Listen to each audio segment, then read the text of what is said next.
Alors moi, je m'appelle Jérôme Pénisson, j'ai 32 ans. Je suis originaire du Poiré-sur-Vie, plus précisément du Baignon-Bassé. J'ai toujours été passionné de football. J'ai joué au football petit, au club du Baignon-Bassé et du Poiré-sur-Vie Vendée Football, jusqu'à l'âge de 12 ans. Et à l'âge de 17 ans, j'ai eu une maladie génétique du nerf optique, en fait, qui a fait que je suis devenu très malvoyant. Il me reste à peu près 2% de vision. Donc ça a compliqué les choses pour continuer le sport. Et à force de discussion avec des connaissances, j'ai pris connaissance qu'il existait le cécifoot, donc c'est le football pour les déficients visuels. Il existe deux catégories, une catégorie malvoyant où les joueurs ont entre 2 et 20% de vision, et une catégorie non-voyant où les joueurs ont moins de 2% de vision. Donc c'est ma catégorie à moi, et pour qu'il y ait une équité parfaite dans cette catégorie-là, on joue avec un bandeau sur les yeux. Donc je joue vraiment avec 0% de vision, sur un terrain de 40 mètres par 20, donc c'est à peu près les règles du futsal, avec des petites spécifications qui sont des barrières latérales pour que le ballon sorte un peu moins, et un ballon sonore, un ballon à grelot pour qu'on puisse l'entendre et savoir où il est en gros sur le terrain. Je pratique le cécifoot depuis 2009. Alors au départ, j'ai joué sur Paris, à Paris, parce que j'ai fait mes études sur Paris, des études de passage, rien à voir, mais là-bas il y avait un club, donc j'ai fait mes études là-bas. Dans ma deuxième année, je suis allé sur Bordeaux. J'avais un peu fini mes études, et Bordeaux était un club un peu semi-professionnel où je m'entraînais du lundi au jeudi. Donc pour débuter, c'était très bien. Parce que ça reste du football, mais bon, il faut quand même pas mal s'adapter au fait de courir dans le noir, de se balader avec le ballon, vraiment sans rien voir. C'est beaucoup de repères à mettre en place. Et après, je suis revenu dans la région en 2012. À l'époque, il y avait un club de cécifoot, mais qu'en catégorie de malvoyants, où moi je pouvais pas jouer, j'étais trop largué au niveau visuel. Et on a créé donc à ce moment-là une catégorie non-voyante, une catégorie dite B1, on appelle ça B1. Et donc c'est une catégorie non-voyante qu'on a créée depuis 2011-2012. Et il faut savoir qu'on est le seul club de la région. Les clubs les plus proches de nous, c'est Bordeaux, Poitiers, Paris, Le Havre. Le championnat de France est fait en deux. Bon, il y a une catégorie malvoyant, dont je ne parlerai pas aujourd'hui, mais qui existe. Et moi, je suis en catégorie non-voyant. Et on a un championnat de France qui est fait sous deux groupes. Il y a un groupe Nord et il y a un groupe Sud. Nous, on fait partie du groupe Sud, bizarrement. On est avec, en gros, dans le groupe avec Poitiers, Bordeaux, Toulouse. Et parfois une équipe de Paris, ça dépend des années, ça dépend des poules, quoi. Et on fait des matchs aller-retour. Et après, il y a une phase finale où la poule Nord et la poule Sud se croisent.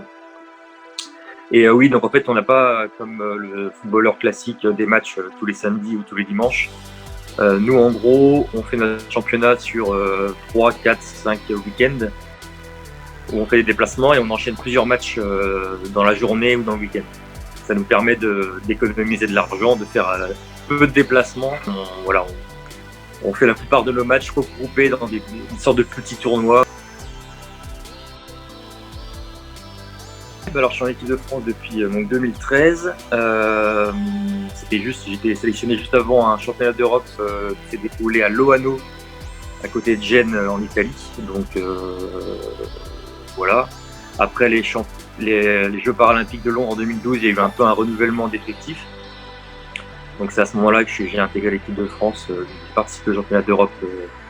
Donc 2013 à Loano en Italie, on a fini vice-champion d'Europe. Et après ça, j'ai participé également au championnat d'Europe à Hereford en Angleterre, près de Birmingham, en 2015. Bon, là, on a fini 5e. Et une troisième fois en 2017 à Berlin, le championnat d'Europe 2017, où là, on a fini 4e. Donc des résultats plutôt mitigés. Mais j'ai participé donc à ces 3 championnats d'Europe pour l'instant. Ce qui est particulier, c'est que les joueurs non-voyants du monde entier ressemblent beaucoup aux joueurs valides. Je vais être un peu dans le cliché, mais les Espagnols sont des petits gabarits qui font beaucoup de passes très collectifs. Les Anglais sont des grands costauds qui sont super organisés, mais qui perdent toujours au final. Les Français, c'est la force Black Blamber avec avec des génies, avec des mecs organisés, un peu de tout qui fait que ça fonctionne. La France a quand même été championne d'Europe 2009 et 2011 et vice-champion paralympique en 2012 à Londres. Et voilà, des choses comme ça. Les Brésiliens, par exemple, les Brésiliens en cécifoot, donc en football pour aveugles, c'est un peu la terre qui a créé la discipline. Eux, je crois qu'ils sont invaincus depuis 15 ans. Ils n'ont pas perdu un match. J'ai joué une fois en 2016 en Chine. C'était hallucinant, quoi. C'est un niveau de dingue. Les meilleurs joueurs du monde sont brésiliens, même si en France, on a des très très très bons joueurs.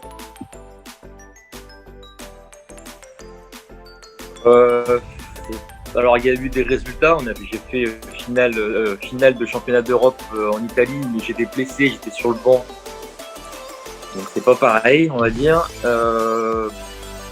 En équipe de France aussi, par exemple la Hereford en 2015 en championnat d'Europe, on a fini seulement 5e, mais il y avait une super ambiance. C'était vraiment en Angleterre, si vous voulez, je sais pas comment vous expliquer ça, mais avant les matchs à l'échauffement, c'était de la musique anglaise à fond.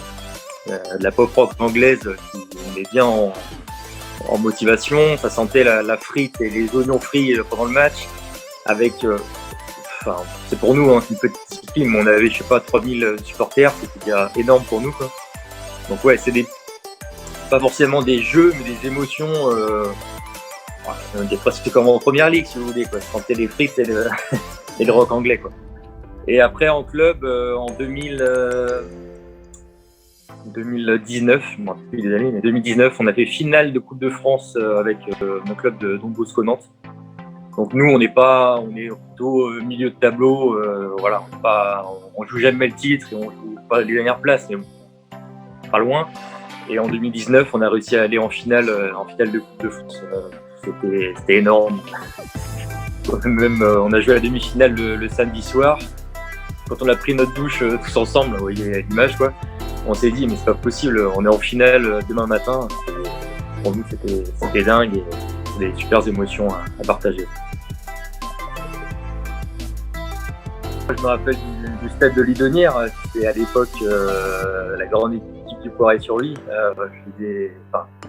On allait aux entraînements le mercredi et après, les années suivantes, le club, donc les seniors étaient devenus super forts, on les a connus en DA jusqu'en quasiment à la montée en D2, donc c'est ces souvenirs-là que je me rappelle avoir été voir des tas et des tas de matchs, parfois gagnants, parfois perdants, les épopées de Coupe de France contre, je me rappelle de Tours, de Brest, qui étaient venus au Poiré, les fameux matchs Poiré PSG à la Posoire avec 28 000 personnes, si je me rappelle bien. Voilà, des souvenirs de ce genre.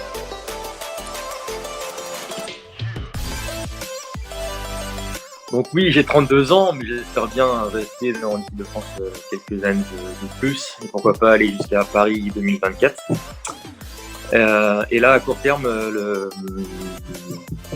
la préparation, c'est les Jeux de Pékin 2020 qui ont été reportés de Tokyo 2020 qui ont été reportés en 2021. Donc, qui auront lieu en juillet-août, là, bientôt. Et donc, on prépare ça pour l'instant et on a des super conditions parce que depuis 2018, on a en gros un stage équipe de France. En gros, c'est 3-4 jours d'entraînement où tous les joueurs des 4 coins de la France se rejoignent et on se rejoint depuis 2018 au RC Lens, au centre technique de La Gayette, le centre des professionnels en fait de Lens, qui nous accueille depuis 2018. Donc on a fait des super conditions d'entraînement tout au long de l'année, même si là-bas il fait très froid pendant les périodes d'hiver. On a un terrain couvert, là-bas ils ont un super dôme, un super synthétique couvert, etc. Donc on est au top. Pour terminer la vidéo, on m'a demandé de faire gagner l'un de mes maillots. Donc il est là. Le maillot de l'équipe de France blanc. Nike, taille médium. numéro 7 France. C'est un maillot avec lequel j'ai participé au championnat d'Europe de Berlin en 2017 et avec lequel on a été jusqu'en demi-finale. Malheureusement, défaite au penalty contre la Russie. C'est pour ça qu'on a joué en blanc. Donc si vous le voulez, il est à vous.